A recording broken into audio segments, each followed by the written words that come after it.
क्या एक मसीही लड़का या लड़की किसी दूसरे धर्म के लड़का या लड़की से शादी कर सकता है? बाइबल इसके बारे में क्या कहती है?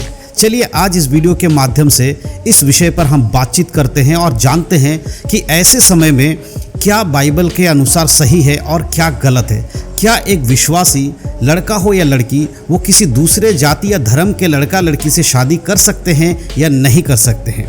इस बात को हमें जानने के लिए बाइबल के कुछ आयतों को पढ़ना और समझना बहुत ज़रूरी है।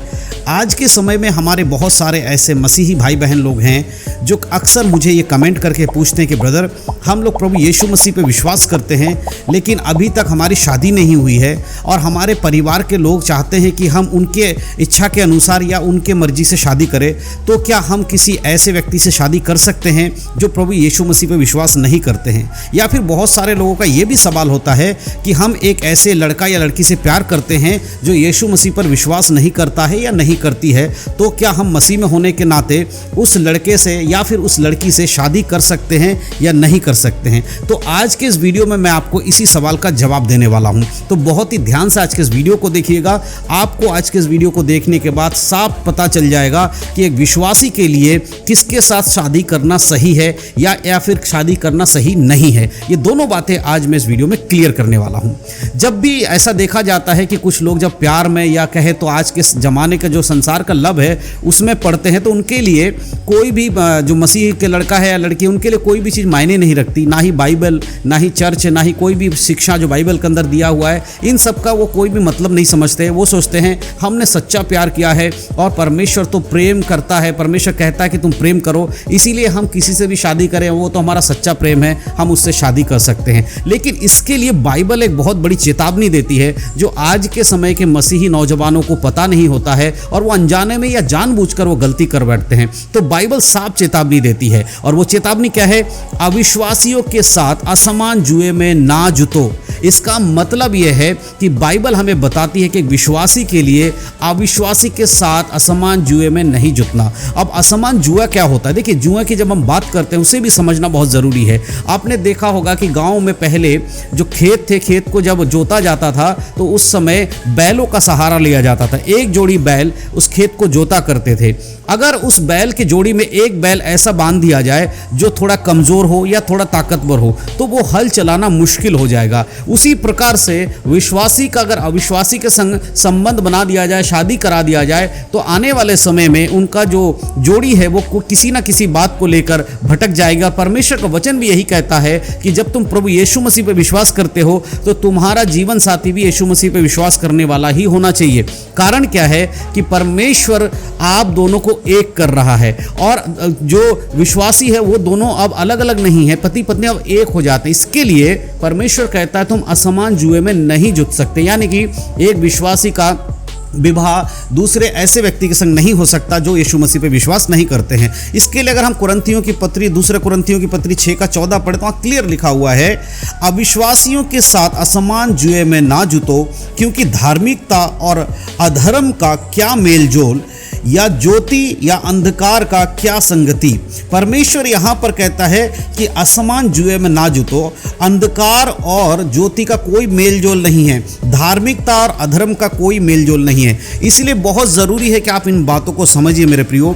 आज के समय में हमारे मसीही नौजवान भाई बहन लोग इस चीज़ को विश्वास नहीं करते। कई बार मैंने ऐसा देखा है, ऐसा मैंने सुना है। कई बार मेरे पास मैसेज आते हैं, कॉल्स आते हैं और बहुत सारे लोग बताते हैं कि मैं यीशु मसीह में विश्वास करता हूँ, या फिर कोई बहन फ़ोन करे तो कहती है मैं विश्वास करती हूँ लेकिन मैं किसी ऐसे व्यक्ति से प्यार करती हूँ जो कि यीशु मसीह पे विश्वास नहीं करता और हम दोनों सच्चा प्यार करते हैं और हम उनसे शादी करना चाहते हैं। क्या ये बाइबल के अनुसार सही है? नहीं, ये बाइबल के अनुसार सही नहीं है। ऐसा करने के लिए बाइबल इजाज़त नहीं देती है। बहुत सारे ऐसे माँ बाप हैं, माता पिता लोग हैं जो यीशु मसीह पे विश्वास करते हैं, उनके बच्चे भी यीशु मसीह पे विश्वास करते हैं और ऐसा समय आता है जब उन्हें अपने बच्चों की शादी करनी होती है लेकिन उन्हें कोई ऐसा लड़का या लड़की नहीं मिलता मिलता जो यीशु मसीह पे विश्वास करने वाला हो, तो कई बार वो क्या करते हैं कि वो ऐसे अलग जातीय धर्म के लोगों से शादी कर देते जो यीशु मसीह पे विश्वास नहीं करते हैं। तो क्या ये सही है? ये सही नहीं है, बाइबल के अनुसार ये सही नहीं है। परमेश्वर ने नए नियम में भी और पुराने नियम में भी इस बात के लिए मना किया गया है। पुराने नियम व्यवस्था विवरण के अगर 7 अध्याय आप पढ़ेंगे, वहाँ पर भी परमेश्वर ने कहा कि तुम अपने बेटे बेटियों को उन लोगों के संग ब्याह ना देना और जो लोग की परमेश्वर के लोग नहीं थे। और सुलेमान राजा के जीवन में जब हम देखते हैं तो राजा सुलेमान ने भी जब ऐसी स्त्रियों से, विदेशी स्त्रियों से जब उसने शादी किया, तो उसके जीवन में भी परमेश्वर का जो प्रति उसका मन में था वो भी कमज़ोर हो गया। इसीलिए मेरे प्रियो, बाइबल इस बात के लिए कभी भी एग्री नहीं करती है, सहमति नहीं देती है कि एक व्यक्ति जो यीशु मसीह पर विश्वास करता है वो किसी ऐसे व्यक्ति से शादी करे जो यीशु मसीह पर विश्वास नहीं करता है। तो आज के ज़माने में अगर देखा जाए तो बहुत सारे लोग इन बातों पर विश्वास नहीं करते हैं। हाल ही में मेरे पास किसी का मैसेज आया था, उन्होंने कहा कि उनके परिवार में एक व्यक्ति ने जो मसीह में था, होने के एक भाई था जो मसीह में है, उसके बावजूद उसने एक ऐसी लड़की से शादी किया जो यीशु मसीह पे विश्वास नहीं करती थी। वो कॉलेज का या स्कूल के फ्रेंड थे, उन दोनों का आपस में प्रेम था, जिसकी वजह से उन्होंने परिवार वालों के मर्जी के खिलाफ जाकर उन्होंने शादी किया। उनके परिवार के सभी लोग प्रभु में हैं, लेकिन उस भाई ने क्या किया, अपने परिवार को दरकिनार करके, अपने चर्च के पास्टर की बातों को भी दरकिनार करके उसने जाकर उस लड़की से जो उसके कॉलेज में थी उससे शादी किया। 2 साल तक लगभग वो शादी में बंधन में रहे और उन 2 साल के बीच में उनके बीच में इतनी ज़्यादा लड़ाइयाँ हुई, इतनी ज़्यादा मनमुटाव हुआ कि वो दोनों ने एक दूसरे को छोड़कर अलग रहने का फैसला लिया और कई सालों से वो एक दूसरे को बात भी नहीं कर रहे, ना ही साथ रहते हैं। और फिर इस वजह से उनके जीवन में बहुत ज़्यादा उथल पुथल हुआ है और अब वो पछता रहे हैं। इस प्रकार से जब मुझे ये बात पता चली तो मैं ये आपको इसलिए बता रहा हूँ क्योंकि यही होता है। कई बार आपको लगता है कि आप सही हैं,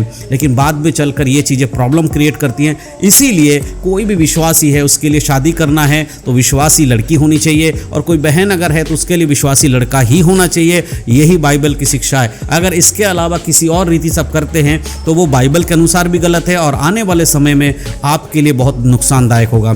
और एक बात लोग कहते हैं कि ऐसा नहीं है कि वो विश्वासी नहीं है तो हम शादी नहीं कर सकते। अगर वो विश्वास में नहीं है, जब हम शादी कर लेंगे तो वो हमारे हिसाब से चलेगी, हमारे घर आएगी तो हमारे जैसा ही जीवन जिएगी। या लड़की कहती है हमारे संग शादी करके लड़का मेरे जैसा बन जाएगा, वो भी यीशु मसीह विश्वास करेगा। तो ऐसा संभव नहीं होता है। कई बार आपको भी यही करना पड़ेगा। हो सकता है कि आप विश्वासी हैं लेकिन अविश्वासी से शादी करने के बाद आप उसको अपने जैसा बनाने के चक्कर में आप उनके जैसा बन जाओगे। ये भी तो पॉसिबल है ना कि वो यीशु को विश्वास करे। इससे ज़्यादा पॉसिबिलिटी इस चीज़ की है कि आप यीशु को छोड़ दो। तो ये सारी चीज़ों को देखना बहुत ज़रूरी है। तो इसीलिए बाइबल कहती है कि जब भी शादी हो एक विश्वासी की तो विश्वासी के साथ ही उसकी शादी होनी चाहिए।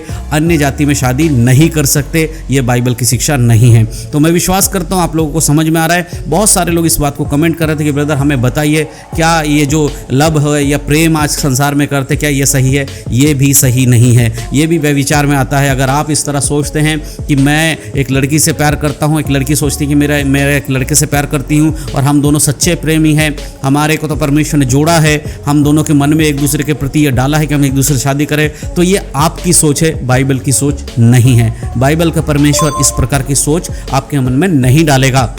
बाइबल का परमेश्वर सीधे कहता है असमान जुए में ना जूतो, क्योंकि अंधकार का ज्योति से कोई मेल जोल नहीं है। इसलिए मेरे प्रियो बहुत ही सावधानी से अपनी इच्छाओं को बाइबल का आड़ लेकर ये मत कहिए कि वो बाइबल के अनुसार है। बाइबल इसकी इजाज़त नहीं देती है। तो अगर आप ऐसा कुछ सोच रहे थे या कर चुके हैं तो आपको समझना होगा कि आपने गलत किया है, और अगर आप करने जा रहे हैं तो अभी रुक जाइए, नहीं तो बाद में आपको पछताना पड़ेगा। तो मैं विश्वास करता हूं इस वीडियो के माध्यम से दी गई जानकारी आपको समझ में आया है। परमेश्वर इन सब बातों के द्वारा आप सबको आशीष दे। वीडियो अच्छा लगा तो अपने मसीह भाई में शेयर जरूर करें।